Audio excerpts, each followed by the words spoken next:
sold one around yesterday, and I just said, no, I'm completely off.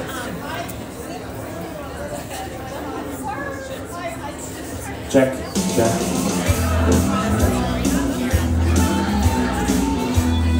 Okay. Great.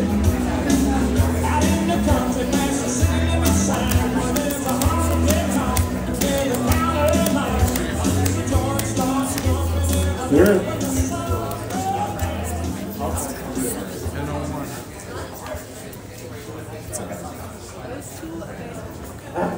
I'm available too. Okay, very nice. I'll keep that in mind. This is called Lucky You. Just 2 seats. Good morning, everybody. Good morning. Does this smell like a bakery or what? Does it smell like barrio bread? Well, what a treat for everyone here, for everyone at the festival to have this man here, Maurizio Leo. Has done amazing things for our industry, the baking industry, artisan bread industry. And you'll learn some amazing tips from him and get to know his book. And hopefully grab a copy because I heard they're going super fast. So dodge out of here and grab yourself a book. I think the only availability is behind you at the signing tent. But on to some other things here. And first an intro, just some thank yous here. And then I want to read Maurizio's bio, which is super fun. And then I'm going to let him get to it. We'll have some time for question and answer during the session. Maurizio requested that. I think that'll work with our flow that we have, but also we want to leave a little time at the end for everyone to ask those burning questions about their sourdough, their shaping, or dough tension. So thanks for everyone coming here. And how many bakers in the audience? I know you're in this great smelling tent, but yep, this is it right here. All the bread nerds, right? We're all together. It's going to be a great conversation and an awesome demo by Maurizio. So, my name is Don Guerra, owner, founder of Barrio Bread and Barrio Grains. The bakery is very close.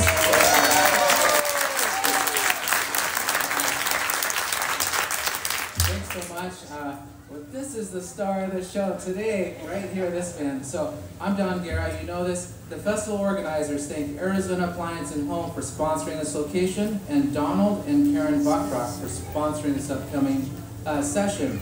The panel will be about an hour, and then, like I said, we'll have some Q&A during the session, and then at the end. But I'd also like to thank Pima Community College for the efforts to help with all the prep work here in the culinary tent for the session that we have, the weekend we have here. So give them a big round of applause for all the help and sponsors.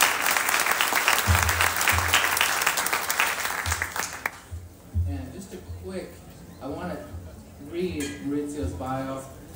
Maurizio is a home baker and in 2013 started the award-winning sourdough website, The Perfect Loaf. Amazing site. He grew up in an Italian household, spending days after school in the back kitchen of his family's Italian restaurant, learning the importance of making food by hand. He went to school for software engineering before circling back to the food and bread. Since that first loaf of bread, he's been obsessed with adjusting and the balance between yeast and bacteria, tinkering with dough strength and hydration, and exploring everything sourdough. He's attended professional bread courses at the San Francisco Baking Institute, the Bread Lab in Washington State, and l'École Internationale de Boulangerie in France. His cookbook, The Perfect Loaf, won a 2023 James Beard Award, an IACP Award, and is New York Times bestseller.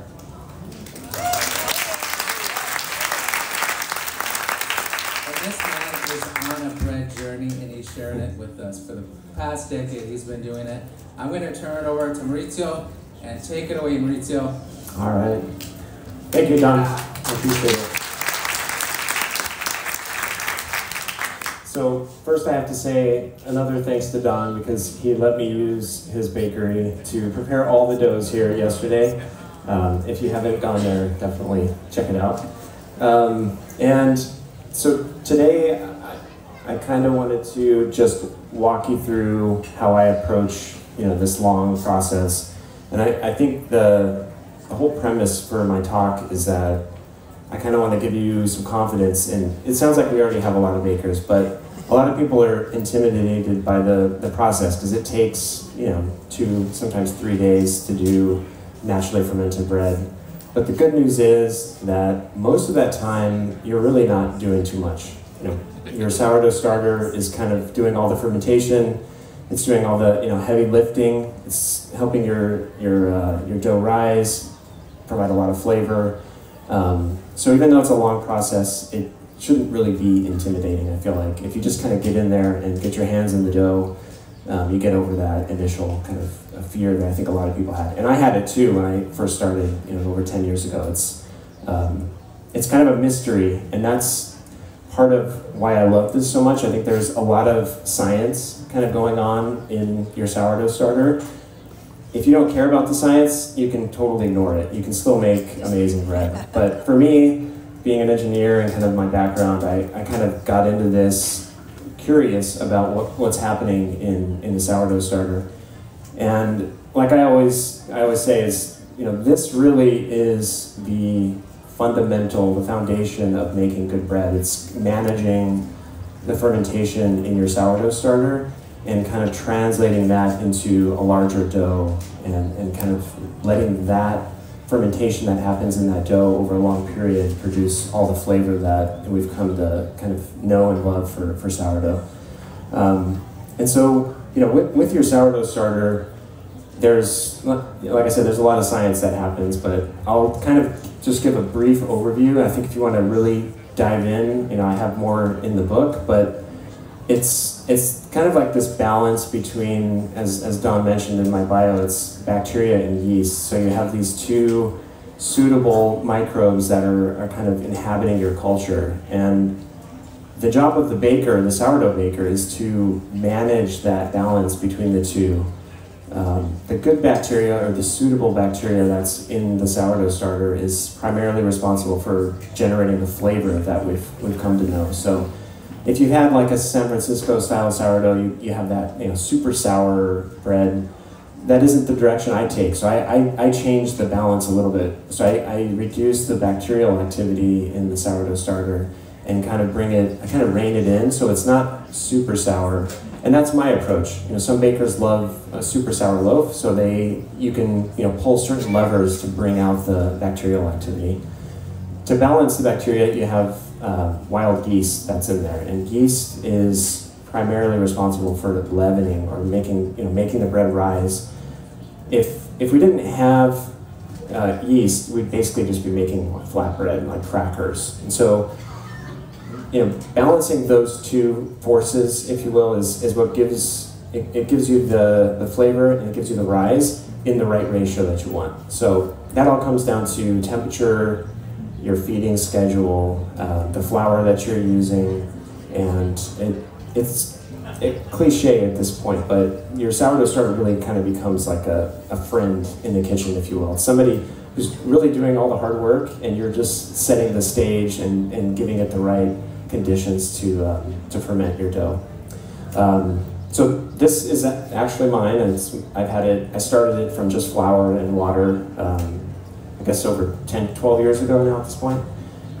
It's the same culture, and I'm attached to it in kind of a weird way because I've come to know like it's moody. One day it's performing super strong. The next day it might not be as vigorous, but at the same time it's like if I were to lose it, I know I could easily create another one. So there's an attachment, but not super strong. I'm not married to it, though. So what I did today, I have to check my timer. I've got a loaf baking, so if we hear that, then I need to stop. What I did today was I prepared a couple doughs yesterday, and so that way we have something to look at each step of the process. I want to walk you through kind of the entire process, and that's hard to do because it's usually a day or two, and I'm shrinking it down. So we talked about starter, and if you guys have questions about maintenance of that, then we can address those.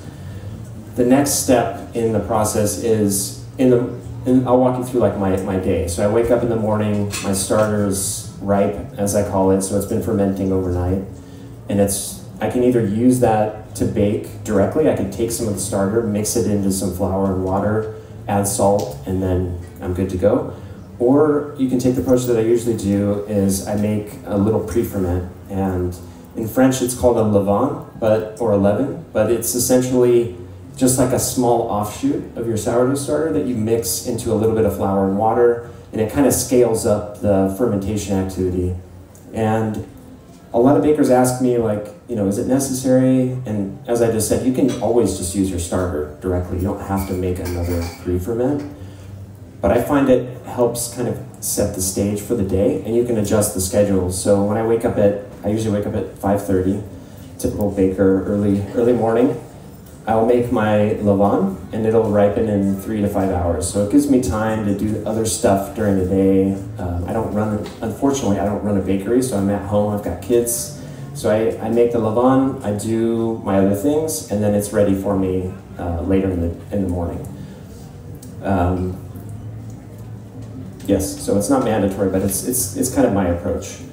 And after that step, once the levain is ripe and ready, and let me mention how I can tell. So temperature is super important with all things sourdough. Because fermentation is really the cornerstone of making good bread, having the right temperature is important to ensure that the bacteria and yeast are at optimal activity. So if it's too cold, like in the winter months, my kitchen cools off to, let's say, 70 degrees.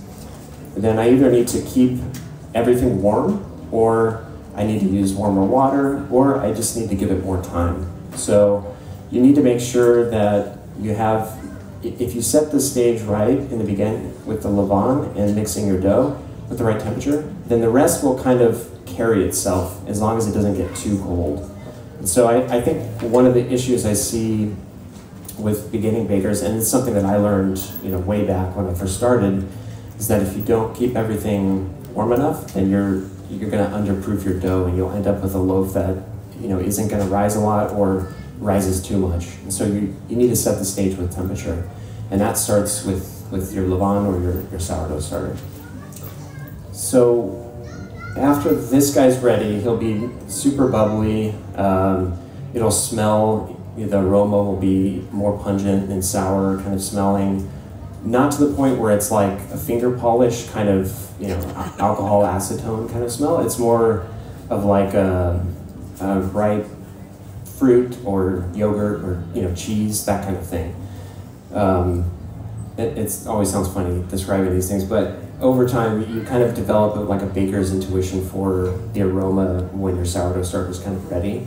And I use the sense of smell probably more than anything else, but there's visual indicators. You've got the aroma and then kind of the consistency of it. It'll be looser and not watery, but I'd say like a thick pancake batter if you're making a liquid levain like I do. Let's see, 2 minutes for the bread.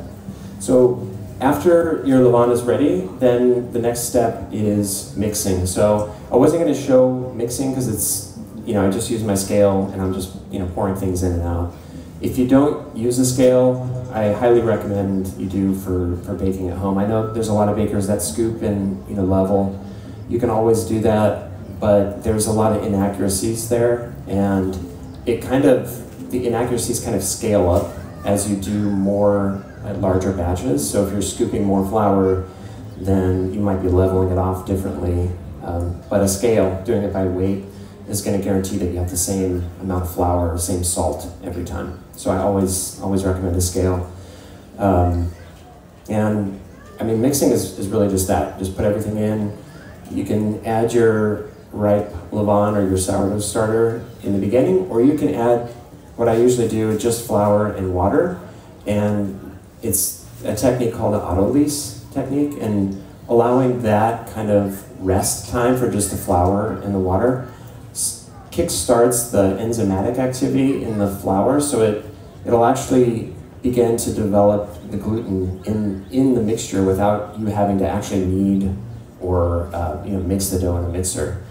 And I think as a home baker, that's super valuable because it doesn't take much to mix in your tub and then let it sit as it's doing its thing, and it's starting to strengthen, and then you can mix the dough less by hand. So I think that I've always kind of done it that way. It's not mandatory. I call it an optional step, but it's one that's valuable I think for a home baker. And, okay, it's, one sec, it's done. All right, this one came out great too. I don't know if you guys can see. Beautiful. Not much drama, but there it is. So with mixing, I say this in my cookbook because I think it's an not underappreciated, but it's a step that isn't focused on a lot, especially in baking books or even in some classes that I've taken. But what's really important about mixing is that if you don't mix the dough enough, then you're going to end up with a dough that's super hard to handle at shape time. And for a home baker, that happens a lot, because when you start baking bread, chances are you're not going to have a professional spiral mixer to throw your dough into. So if you're mixing the dough by hand, and especially if you don't use the auto-lease technique, what ends up happening is by the end of the full fermentation cycle, you have dough that's sloppy and really hard to handle, and I think that discourages a lot of people because it's not easy. You're not easily forming dough. So I always say at home, like, you really can't over-mix the dough. Like, there's no worry that you're gonna over-oxidize or over-mix the dough to the point where it's gonna lose flavor or it's gonna become too hard to handle. I mean, it's almost impossible. So I always tell beginning bakers especially, like, mix the dough for a little bit longer than you would normally think. That way, again, you're setting the stage for the end to have a dough that's easier to handle. Okay, I've done a lot of talking. So let me pull out the dough that I mixed yesterday. So after your dough is mixed, I'll put this right here. After your dough is mixed, then it kind of goes into the dough's first rise. So that's what we call bulk fermentation. It's because the dough is all in one kind of bulk, one mass.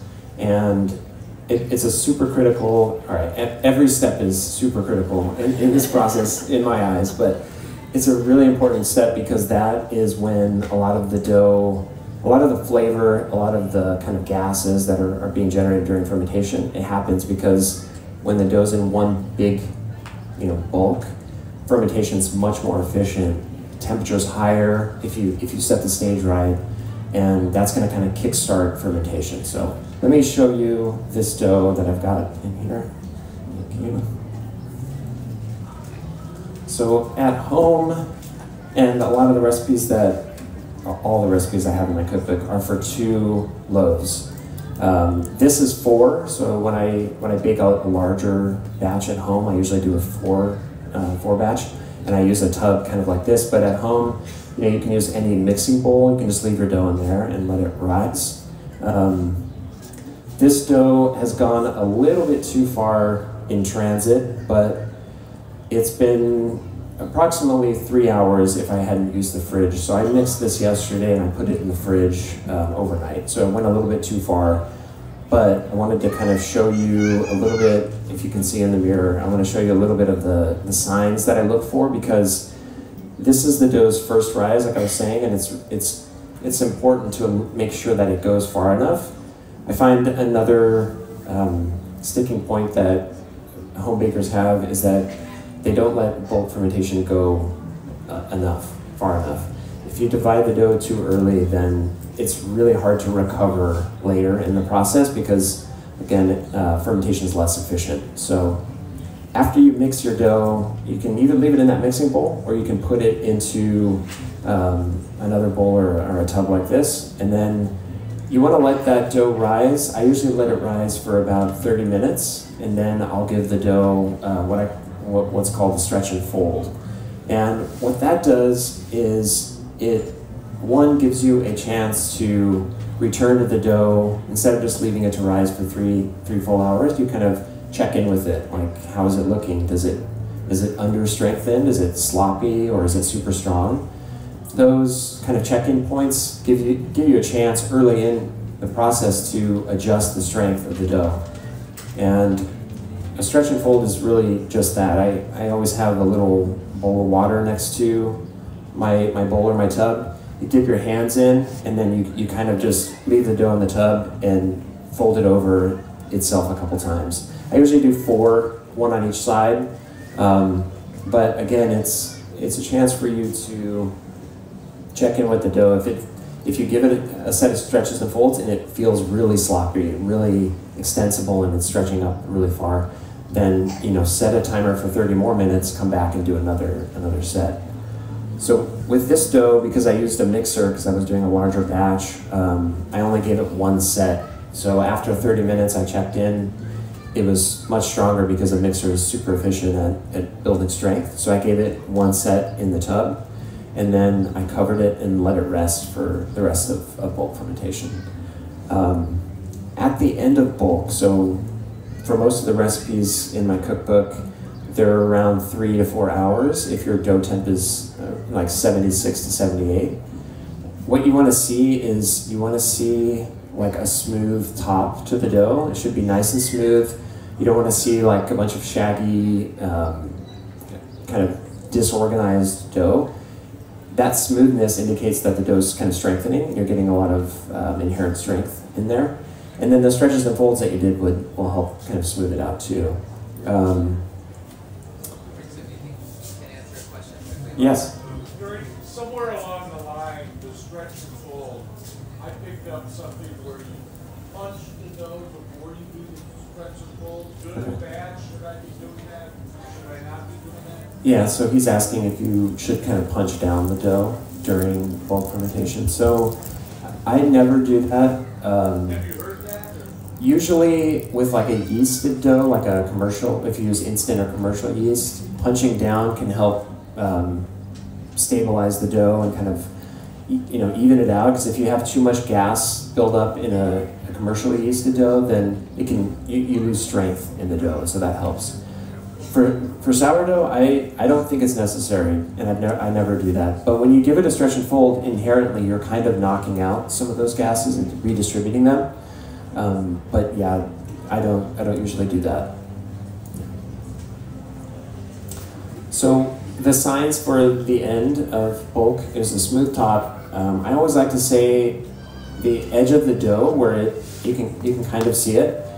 It has this doming downward, and what that's indicating is that you're getting a lot of kind of gas buildup inside as your dough's leavening, it's rising, and the strength as it's rising up, it kind of comes up in the middle away from the container, so you get this domed edge on the side.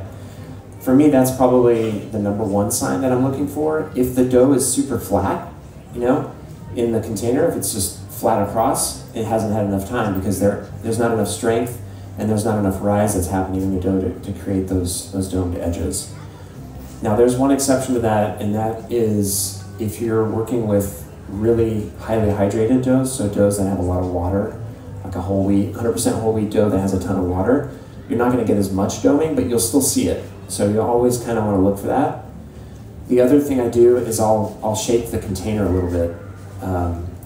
Over time, you'll develop this intuition for the jiggle that you see kind of in the dough, and it helps tell you that there's enough leavening that's happened in here too. So I jiggle it, and I see a little bit of jiggling happening. This dough has gone a little bit too far, but you'll see it kind of shift. If you jiggle it and it's just stuck, it hasn't gone far enough. Okay, so let me actually show you some things. So I'm gonna scrape this dough out, and I'm gonna use my scale to divide. And if you're baking one of the recipes from my book, or a typical home baker recipe, then you'll only be really dividing this in half. There won't be any scaling. If you want, you can scale to make sure you've got the right weights. I'll do that here, but yeah, at home, just divide right in half. Now, some bakers like to use flour to kind of dust and then keep your hands floured. For dividing, I prefer to use water. Some bakers do water, some bakers do flour. I'd say 5 years ago I switched to water just because I think it's a lot easier. The dough's already kind of wet, so you don't have to overcome this like sticky wet dough, you're just kind of going with it. I'll use flour for shaping, but at this point I think water is a little bit easier. The other reason why I like water is that it kind of helps you prevent working in raw flour at this point. So if you think about this dough, it's been fermenting for 3 hours. The flour that you mixed in, the raw flour, has been all hydrated, so it's no longer raw flour. So if you use flour for dividing, then there's a chance you can work in a lot of raw flour, which may stick. It may show up in your end loaf as kind of gummy pockets throughout. So that's why I like water. I think we have a question. Yes, question.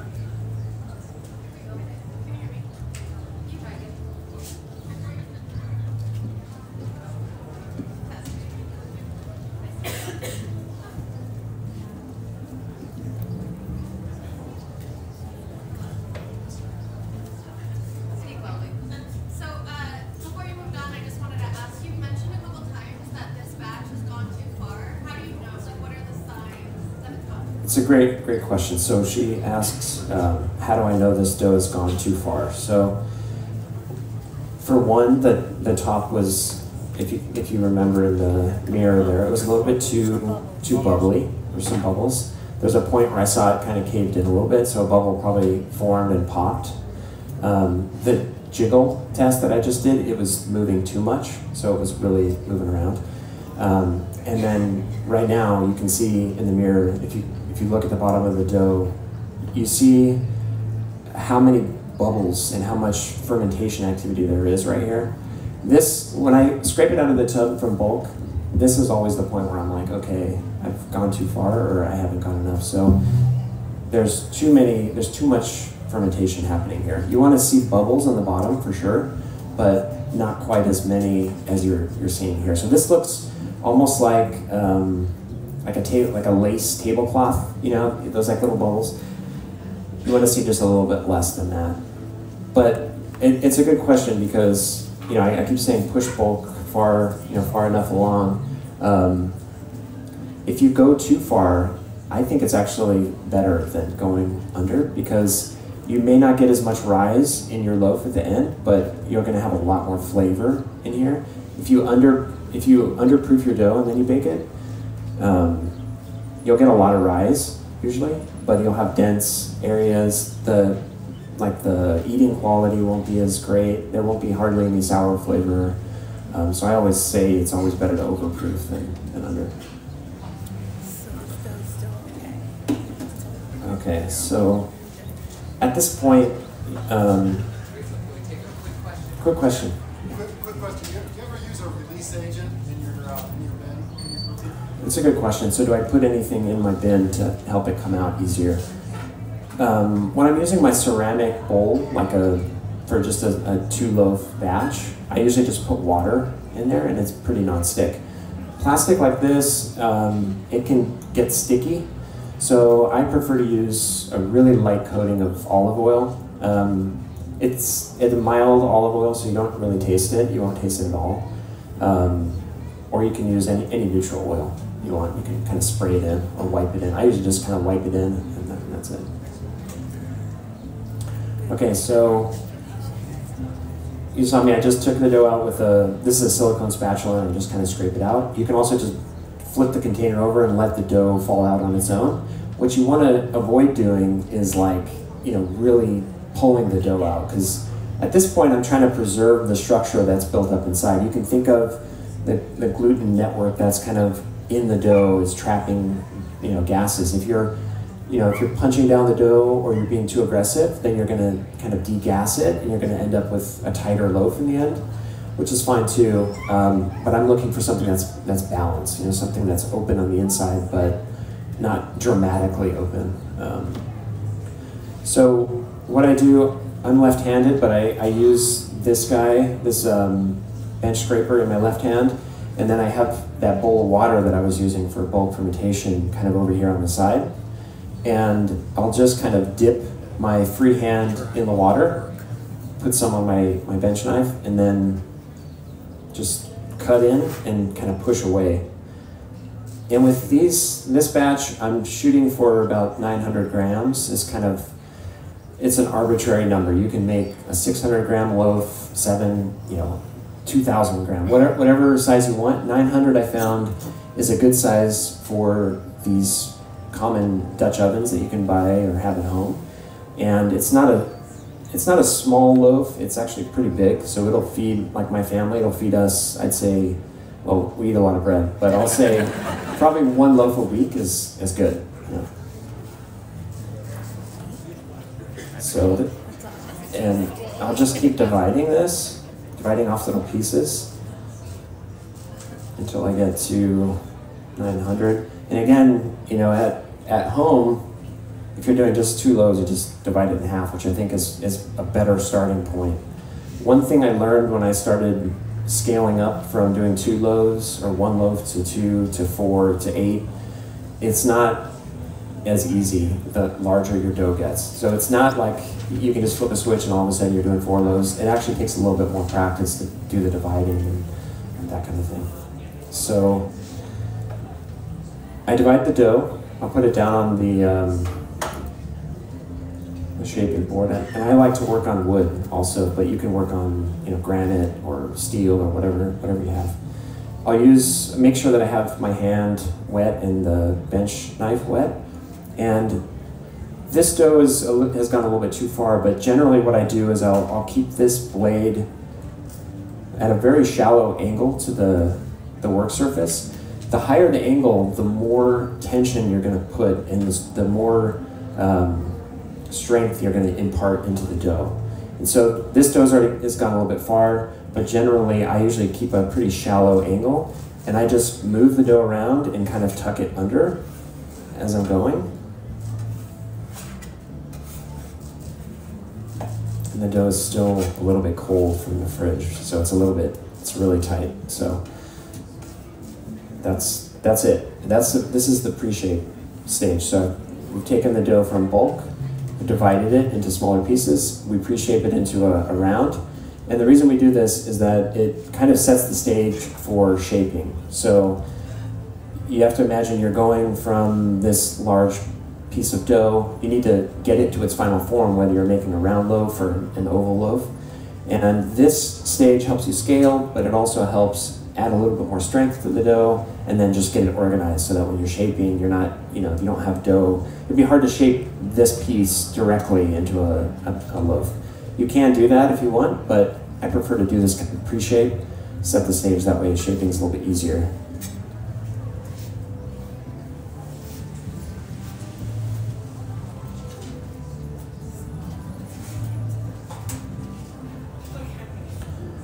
The other thing I'm realizing is that I'm kind of a short person. I don't know, this is a very high table. My counter at home is, maybe we built them lower, I don't know.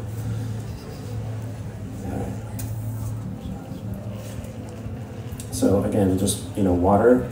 And you can see hopefully you can see there's cut pieces of dough on the side. And so my approach to that is, I just want to tuck them under, like get them underneath the dough. If you're dividing, you can always put them underneath the dough if you want, but the goal is just to have that smooth, kind of uniform surface. That way when you shape, we're going to flip it over and everything goes on the inside, so there's no pieces hanging off.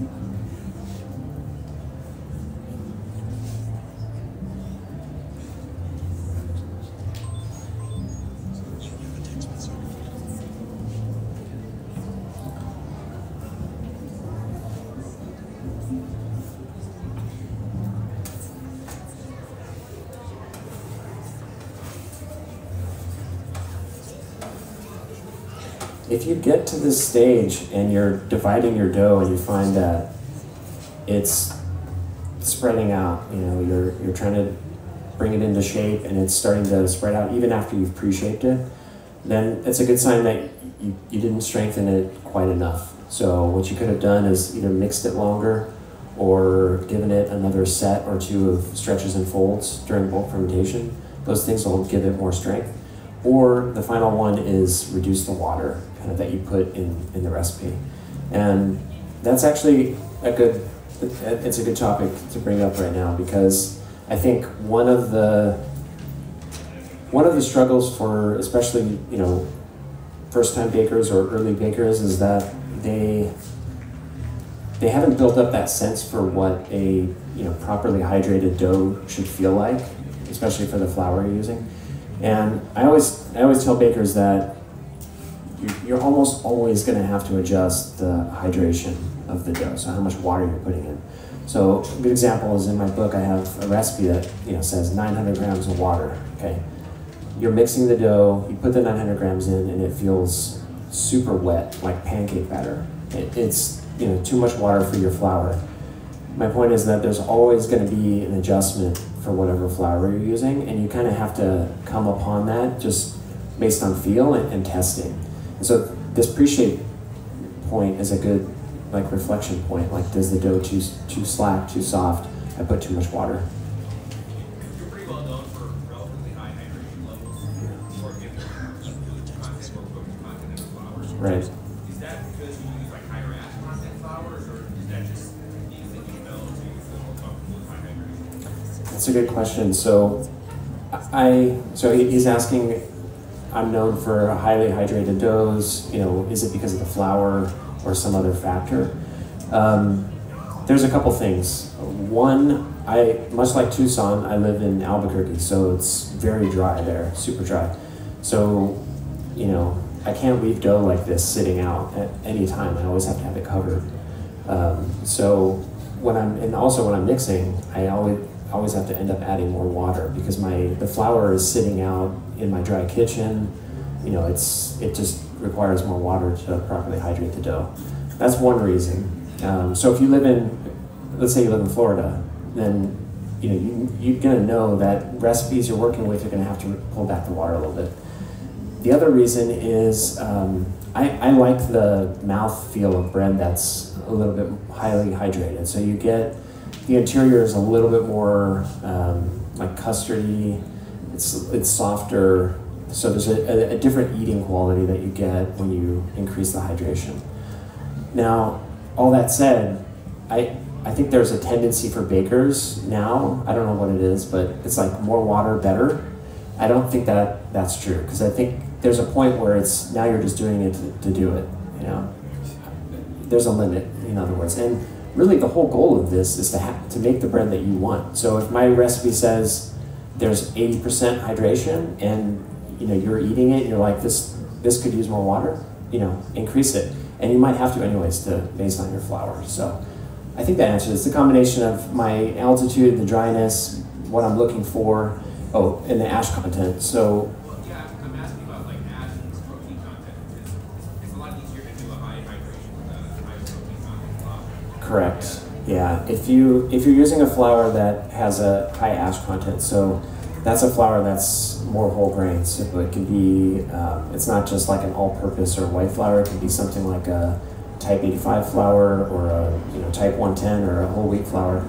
You have to add more water, because the higher percentage of bran and germ that you have, those parts of the wheat berry that make it whole wheat, the more you have of those, the more water you have to put into the dough, because those absorb lots of water. So they add flavor, increase fermentation activity, and they require more water. If you used a recipe that was all white flour, and you just swapped the white flour for whole wheat and kept everything else the same, the dough would probably be underhydrated, because it would just be, and you'd feel it when you mix it. It would be hard to work with. You know, it just needs more water. So. Great, so I think we have one more question here. Yes. You mentioned you make 2 loaves, your family goes through 1 loaf. What's the best way to store that second loaf, and what do you do with it? So the second loaf, because this is sourdough, natural fermentation, you've got the acidity kind of building up as fermentation continues. One of the amazing things is that this bread lasts for a week without any kind of preservatives. There's only 4 ingredients, and it still lasts for a week, which I think is, it's something special, I think. It's natural fermentation. So what I usually do is I will slice it in half, and then I'll put it cut side down in a bread box. So it's just a box. I'll keep that loaf in there. If it's been a few days and it looks like we're not getting through the first loaf, what I do is I slice that loaf up and I put it in a freezer bag, and then I put it in the freezer. And then you can take a slice out and defrost it and toast it in the same go, which is great. It's great if you have kids because they're always, I'm hungry, and you just pull a slice out and you put it right in. Nothing goes to waste. Nothing goes to waste. One more question. Yeah. Where do I source my flour? So in Albuquerque, there are no farms basically for grain. So I always have to ship stuff in. One of my favorite places is Hayden Flour Mills, just north of here. You know, amazing flour, super fresh, very aromatic, and everything here was made with their flour. And it's close by New Mexico, so that's great for me. I also get flour from Cairn Spring Mills up in Oregon. They work directly with farmers. It's not all organic, but they do have organic options. I get a lot of grain from Central Milling in Utah, and they have mostly organic and some non-organic too, depends on what you want. So I usually order large. I'm baking a lot, so a typical home baker wouldn't order a 50-pound bag of flour, but I do. So the FedEx guy, he loves it. I swear, it's like another bag. Yes, another bag. And then there's also Barton Springs in Texas. So depending on where you live, there's going to be a local miller, which is amazing now. Like 10 years ago when I first started baking, there was almost no options aside from supermarket flour, there was really nothing. So now I think we're in an amazing position. There's a lot of grains. Yeah. So where and how do you store your flour? I tend to put mine in the freezer. Okay. How do I store flour? So in Albuquerque, it's so dry that I don't have worry of like pests getting into the grain or the flour or anything like that. I've never had an issue with that because it's just so dry there. What I do is, if I have a whole grain flour, I'll put it in the freezer you can take one of the bags and put it in another bag, or you can empty it all into like a Cambro container or a OXO container and then put it in the freezer. That helps. If it's a flour that I'm going to use within the next month or two, then I usually just put it in my cool pantry and keep it there. But yeah, the freezer, the fridge, those are great places. And then just make sure you take it out before you're going to use it so it comes to room temp. Yeah. Do you use filtered water? My house is filtered. It has like just a carbon filter. But really, any drinking water is good for baking. Even if it has fluoride in it? It's fine. There can be some issues with your sourdough starter, like getting it going in the very beginning. But in Albuquerque, we have super hard water. It's like at the highest part of the hardness scale, whatever that is. I don't think there's fluoride, but yeah, I just use tap water. What I usually do is I fill this thing at the beginning of the week, and I just keep it out and I use it for all my baking. Yeah. You talked about the importance of temperature. If the area is cold, can you use the oven feature, the proofing feature? Yeah. That's a great question. So if it's cold, how do you keep your dough warm, or your starter, or any of those things? What I usually do is, you can always use your oven. It's just be careful that somebody doesn't turn it on. So I put a piece of tape over the on button so nobody can hit it. It's happened, the melted containers and stuff. But what I usually do is I'll put it in there. Like if it's a big container like this of dough, you can put it right in with just the light on inside, and it creates a nice environment. If your oven has a proofing function, absolutely use that. Mine does, but I think the temperature is like 100, which is too high. You can keep it at 100, but the dough is going to ferment super quick, so you're going to have to get to it quickly. But yeah, the oven's a great place. They They also make, Broden Taylor makes this like proofing box that I use, and it's a really simple